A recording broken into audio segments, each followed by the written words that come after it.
Na era vitoriana, um estranho corpo celeste parece ter surgido em nosso sistema solar. Seria um asteroide? Ou talvez um cometa? Demoramos até outubro de 2017 para percebê-lo e começar a estudá-lo de perto.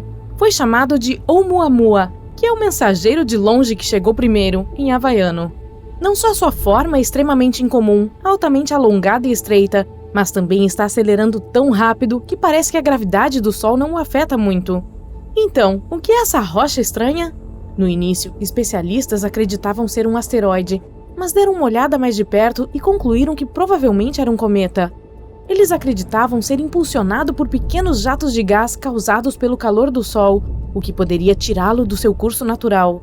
Além da maneira como se move, a aparência de Oumuamua também é especial em comparação com a de outros cometas. Esses tipos de corpos celestes refletem cerca de 4% da luz que cai sobre eles. O Oumuamua, surpreendentemente, tem o dobro das propriedades reflexivas. Infelizmente, não podemos mais estudar esse objeto bizarro, já que ele saiu das nossas cercanias no sistema solar. Ouvimos tantas histórias sobre o Triângulo das Bermudas, desde seus eventos misteriosos até explicações científicas muito detalhadas sobre por que esses eventos acontecem às vezes.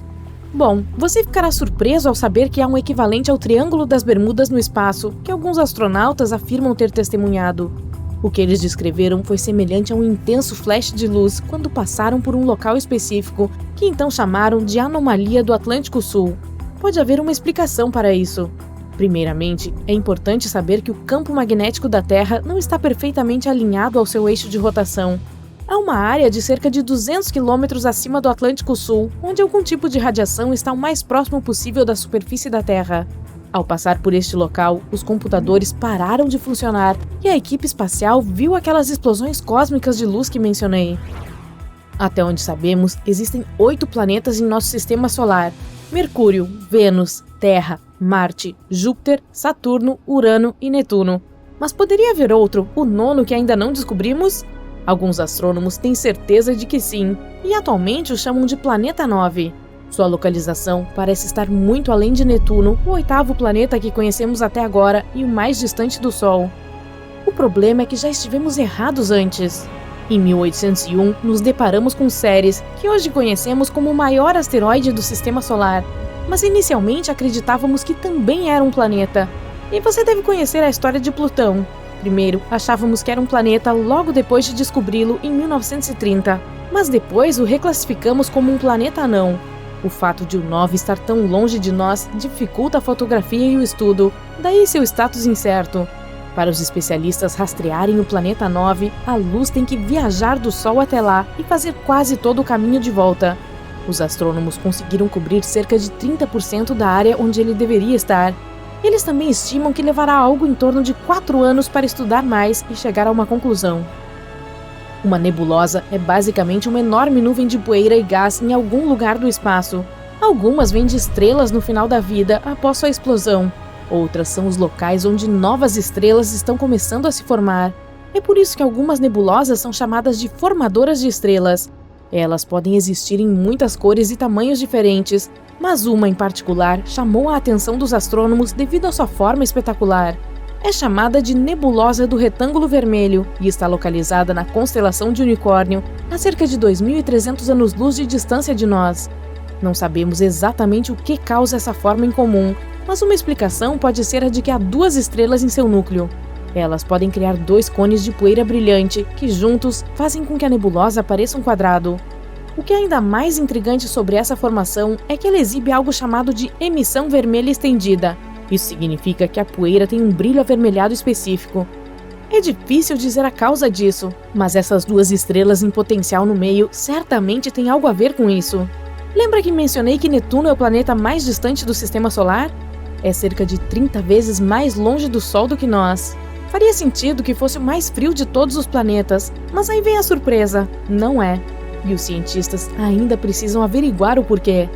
Em 1989, a nave espacial Voyager 2 da NASA passou por Urano e Netuno. Descobriu que Netuno era mais quente do que seu vizinho, embora estivesse mais longe do Sol. Os cientistas criaram diversas teorias tentando explicar essa descoberta impressionante. Uma delas tinha a ver com as diferenças gravitacionais entre os dois. Os tons azuis de Netuno são mais intensos do que os de Urano. Então, os pesquisadores da NASA acreditam que há outro produto químico não identificado na atmosfera netuniana. Isso poderia explicar a temperatura incomum. O clima também pode ter algo a ver com isso. Netuno aparentemente tem os ventos mais fortes e as tempestades mais massivas do nosso sistema solar. Em 1989, por exemplo, a Voyager 2 detectou uma enorme nevasca nele, que chamaram de Grande Mancha Escura. Essa tempestade foi maior do que todo o nosso planeta. Desapareceu em 1994, então há pouco que possamos entender sobre ela atualmente. Esses ventos extremos podem empurrar o metano congelado através da atmosfera do planeta e alterar a temperatura. Se você prestar bastante atenção, Urano é um pouco estranho, além de ser basicamente uma enorme bola de gás, é claro. Por que isso? Bom, em primeiro lugar, porque gira de lado, fazendo com que pareça que rotacione ao redor do Sol como uma bola. Essa orientação curiosa, cerca de 90 graus de lado, é provavelmente devido a algum tipo de colisão maciça que aconteceu no passado. Essa inclinação também é a razão pela qual Urano tem as estações mais extremas do Sistema Solar. Um ano ali tem 84 anos terrestres. Por cerca de um quarto desse período, o Sol brilha diretamente sobre o Polo Norte ou Sul do planeta. Isso pode explicar a enorme diferença entre suas temperaturas anuais mais altas e mais baixas. Vamos focar também nos pequenos um pouco, ok? Quero dizer, Mercúrio e Plutão. Mercúrio já é o menor planeta, ou o segundo menor, se contarmos o anão Plutão, é claro, em nosso sistema solar. É também o segundo mais denso depois da Terra, e está ficando cada vez menor e mais denso. Por muito tempo, acreditamos que o nosso mundo era o único tectonicamente ativo. Isso foi até descobrirmos que Mercúrio ainda estava ativo nesse departamento também. Então, esse é provavelmente o motivo pelo qual está encolhendo e ficando mais compacto com o passar do tempo. A atmosfera de Plutão confunde os cientistas até hoje. Eles revelaram que há cerca de 20 camadas em sua atmosfera, e elas são mais frias e compactas do que estimavam inicialmente.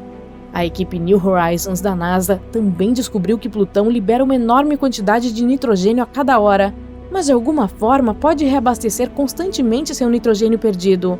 Talvez seja graças a alguma atividade geológica intensa. Assim como a maioria dos participantes de shows de talentos, também temos um astro fracassado em nosso sistema solar. Desculpe, Júpiter, estamos falando de você.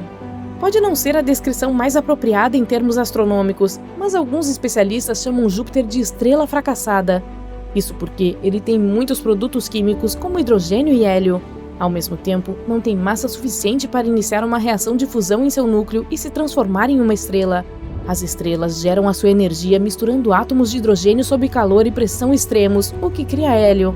À medida que esse processo ocorre, há liberação de luz e calor, o que dá a elas sua aparência e temperatura. Mas como conseguem isso? Bom, as estrelas têm uma quantidade significativa de gravidade, para começar.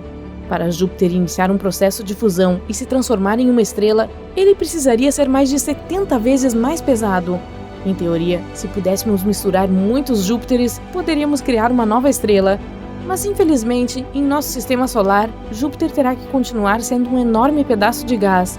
No entanto, o maior de todos eles.